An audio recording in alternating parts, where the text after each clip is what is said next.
पुस्तक पर 20 जनवरी से बजट की महाकवरेज। बड़े जानकार समझाएंगे बजट की बारीकियां। बजट और बाजार में मिलेंगे पैसा बनाने के मंत्र।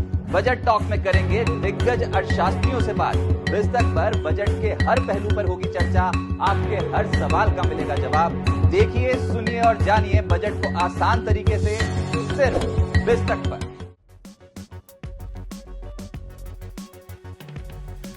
17 जनवरी को समाप्त हुए हफ्ते में शेयर बाजार काफी वॉलेटाइल नजर आया। पोर्टफोलियो निवेशक सतर्क नजर आए। इंडिविजुअल स्टॉक्स में भारी गिरावट भी देखने को मिली। कुछ स्टॉक्स बेहद खूबसूरती से चलते नजर आए।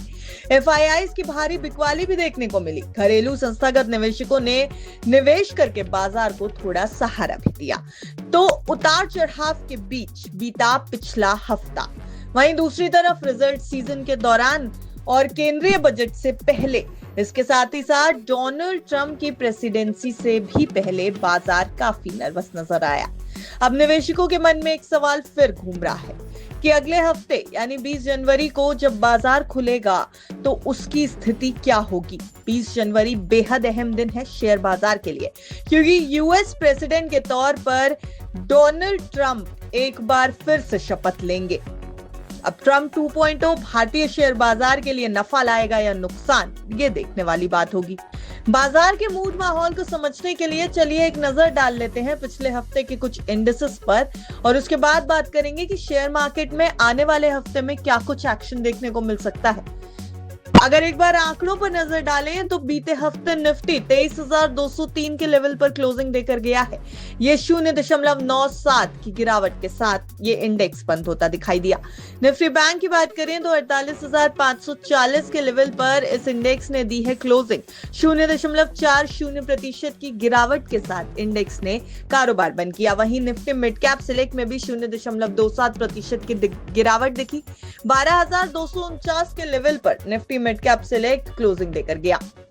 सेक्टर स्पेसिफिक नजर अगर डालें तो कुछ सेक्टर्स आपको अच्छी बढ़त दिखाते नजर आएंगे, लेकिन ज्यादातर सेक्टर्स में गिरावट दिखाई देती है। सबसे ज्यादा गिरने वाला सेक्टर रहा आईटी, यहां पर 5.78% की गिरावट नजर आई। उसके अलावा एफएमसीजी, मीडिया और रियलिटी भी लगभग 2.5% से ज्यादा की गिरावट दिखाते नजर आए। सबसे ज्यादा बढ़त वाले सेक्टर की अगर बात करें तो वो था सीपीएसई। ये सेक्टर 0.4% से ज्यादा की बढ़त दिखाता नजर आया है। वहीं पीएसयू बैंक्स में भी 0.4% की बढ़त दिखाई दी। मेटल में 3.25% और एनर्जी में 0.3% से ज्यादा की बढ़त दिखाई दी है। फाइनेंशियल सर्विसेज को थोड़ा डेंट पड़ता नजर आया, लगभग 1% तक गिरता नजर आया ये सेक्टर। ऑटो में भी डेंट पड़ा, 1% की गिरावट दिखाकर गया। प्राइवेट बैंक्स 1% से ज्यादा की गिरावट और फार्मा बैंक्स 0.2% की गिरावट दिखाकर गए। एफएमसीजी में भी 2.5% के आसपास का डेंट पड़ता दिखाई दिया। अगर निफ्टी के टॉप गेनर्स और लूजर्स की बात कर ली जाए तो हिंडल्को ने पिछले हफ्ते भरपूर एक्शन दिखाया है। ये स्टॉक लगभग 7.5% चढ़ता दिखाई दिया। हालांकि एचसीएल टेक ने बाजार को बुरी तरह निराश किया। 10.5% की गिरावट बाजार को एक बड़ा झटका देकर गई। एचसीएल टेक में बड़ा डेंट पड़ता दिखाई दिया और ये निफ्टी 50 का टॉप लूजर स्टॉक रहा बीते हफ्ते। खैर, ये सब कुछ तो बीते हफ्ते हो गया। अब सवाल ये कि आने वाला हफ्ता बाजार के लिए आखिर कैसा होगा। नए हफ्ते में सबकी निगाहें इस समय तिमाही नतीजों के साथ साथ डोनाल्ड ट्रंप की प्रेसिडेंसी पर भी टिकी हुई है। अगर डोनाल्ड ट्रंप अपना कार्यभार संभालने के बाद कोई बड़ा फैसला लेते हैं तो उसका बाजार पर एक बहुत बड़ा असर हो सकता है। ये बेहद अहम ट्रिगर माना जा रहा है भारतीय बाजार के लिए। बाजार के मौजूदा वैल्यूएशंस हालांकि इतने महंगे नहीं माने जा रहे। फिलहाल के लिए बाजार बेहद ही अहम स्तर पर है। अब यहाँ से आर या पार की बन रही है स्थिति। बाजार नतीजों से पहले थोड़ा हल्का हो गया है। फिलहाल 23,500 23,600 को पार करने की ताकत बाजार में नहीं दिखाई दे रही। शेयर बाजार में कॉल राइटर्स का जोर ज्यादा दिख रहा है।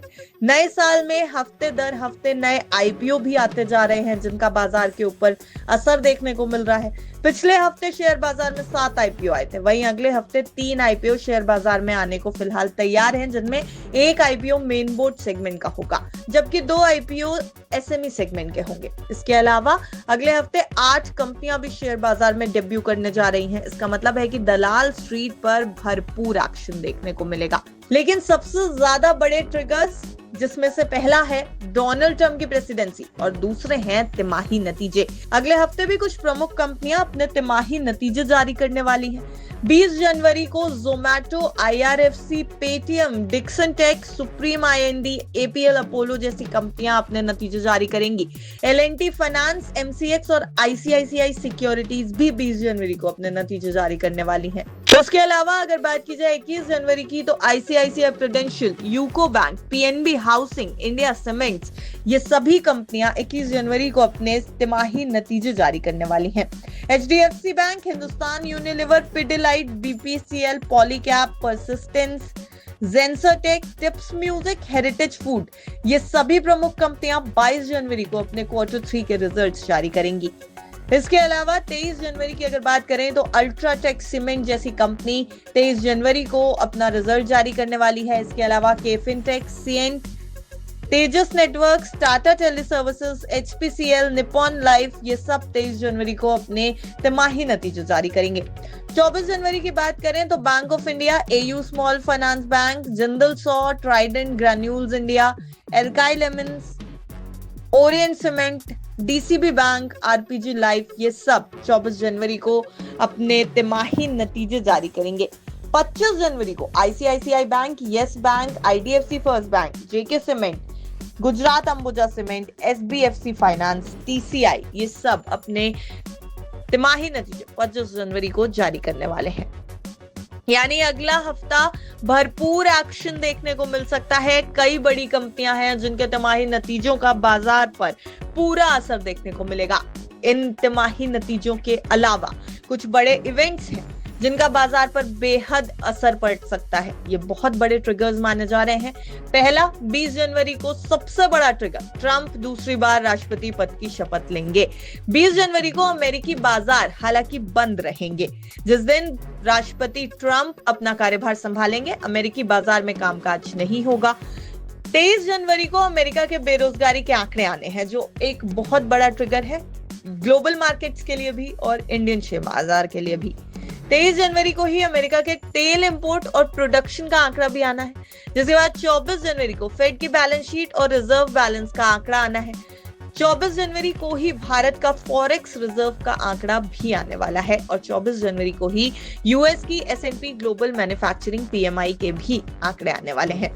तो बाजार की चाल अगले हफ्ते ये सब ट्रिगर्स देखते हुए कैसी रह सकती है, चलिए इस पर भी बात कर लेते हैं। टेक महिंद्रा, विप्रो और कोटक बैंक के नतीजों का बाजार पर बड़ा असर होता दिखाई देगा। हम आपको बता दें कि बीते हफ्ते भी कई कंपनियों के रिजल्ट्स ने बाजार को चढ़ाया और गिराया है, इसलिए ये तीनों कंपनियां बेहद अहम मानी जा रही हैं जिनके नतीजे बड़ा ट्रिगर साबित हो सकते हैं।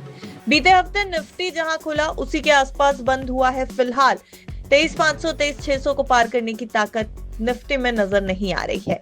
बाजार में कॉल राइटर्स का जोर ज्यादा दिख रहा है, इसलिए निफ्टी बैंक निफ्टी में पेंच फंसता दिखाई दे रहा है। इंडेक्स के बजाय मिड कैप शेयरों में तेजी जारी रह सकती है। कुछ नेगेटिव ट्रिगर्स हैं जो बाजार के ऊपर डेंट लगा सकते हैं। विदेशी निवेशकों की ओर से बिकवाली अभी भी जारी है। जनवरी में अब तक 46,576 करोड़ के शेयर बेचे जा चुके हैं विदेशी निवेशकों द्वारा। इसके अलावा कच्चे तेल की कीमतें अभी भी बढ़ रही हैं। $80 प्रति बैरल के ऊपर स्थिर है इस समय कच्चे तेल की कीमतें।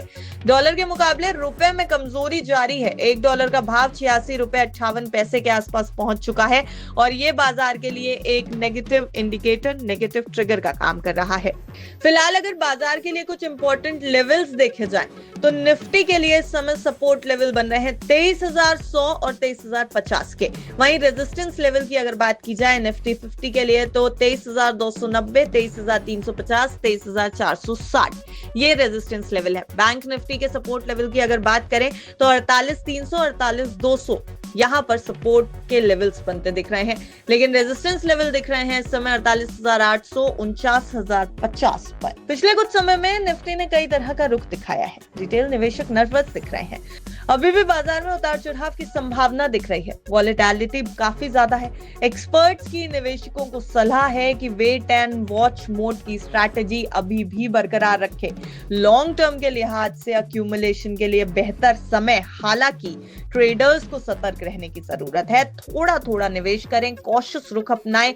निफ्टी 50 अपने पिछले 3 दिनों की बढ़त को गंवाते हुए कंसोलिडेटिंग साइकिल में कारोबार करता दिख रहा है। शुक्रवार को यानी 17 जनवरी को बेयर्स ने दलाल स्ट्रीट पर मजबूत पकड़ बनाई हुई थी। मोमेंटम इंडिकेटर्स में नेगेटिव ट्रेंड के साथ इंडेक्स सभी प्रमुख मूविंग एवरेजेस से काफी नीचे कारोबार करता दिखाई दे रहा था। बैंकिंग और फाइनेंशियल सर्विसेज और टेक्नोलॉजी शेयर्स में भारी बिकवाली का दबाव भी नजर आया था। इसके कारण 17 जनवरी को इंडेक्स आधा प्रतिशत नीचे भी बंद हुआ था। अब शॉर्ट टर्म मूविंग एवरेज के लॉन्ग टर्म मूविंग एवरेज से नीचे गिरने से बाजार में नेगेटिविटी बढ़ती दिखाई दे रही है। इसलिए बाजार का रुख अगले हफ्ते क्या होगा, किस ट्रिगर का बाजार पर कैसा असर पड़ेगा, रिजल्ट्स, तिमाही नतीजे बाजार को किस ओर लेके जाएंगे और ट्रंप के फैसलों का बाजार पर क्या असर पड़ता दिखाई देगा, ये सब कुछ आने वाले हफ्ते में देखने वाली बात होगी कि आखिर अगले हफ्ते बाजार क्या रुख दिखाता है। आपको क्या लगता है, हमें कमेंट सेक्शन में जरूर बताएं। अगर आपको ये वीडियो अच्छा लगा हो तो वीडियो को लाइक शेयर जरूर करें, लेकिन एक जरूरी जानकारी, ये पूरी खबर सिर्फ आपकी जानकारी के लिए बनाई गई है।